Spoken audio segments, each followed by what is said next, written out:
ચૈત્રી સુદ પૂનમના દિવસે મહારુદ્ર હનુમાન જન્મ ઉત્સવ વડોદરામાં આવેલા વિવિધ હનુમાનજી મંદિર ખાતે ભવ્ય રીતે ઉજવવામાં આવી રહ્યો છે।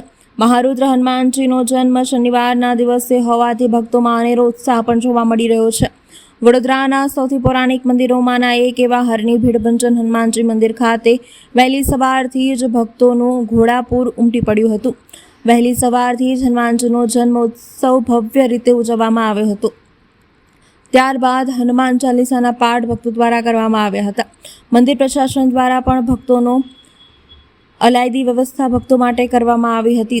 દર્શન માટે આવનારા ભક્તોને કોઈ પણ પ્રકારની અગવડ ન પડે તે માટે સંપૂર્ણ તકેદારી મંદિર પ્રશાસન દ્વારા રાખવામાં આવી હતી।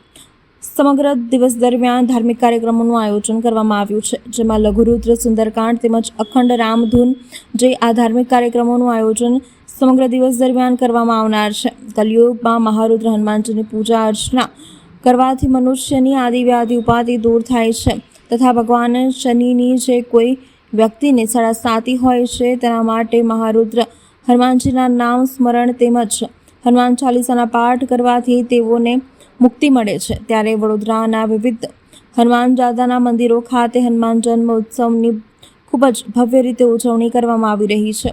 કોઈ જગ્યાએ શોભાયાત્રા તેમજ લઘુરુદ્ર સત્યનારાયણ ભગવાનની કથા ભંડારાનું પણ આયોજન કરવામાં આવ્યું હતું।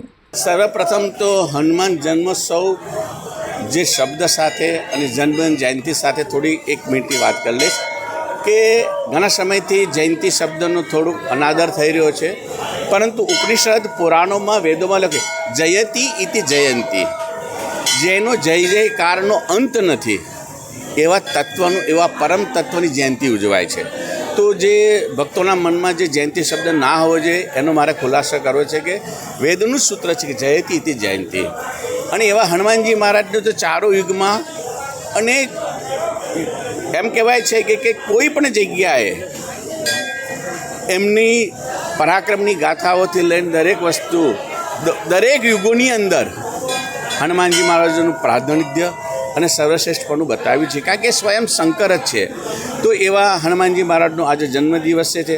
ભીડભંજન હનુમાનજી મંદિરની અંદર જે ગાથા, જે ઇતિહાસ હિરણ્યકશ્યપને હનુમાનજી મહારાજ પોતાના પગ નીચે દબાવે છે એ ગાથાનું ચિત્ર અંકિત કરવામાં આવ્યું છે।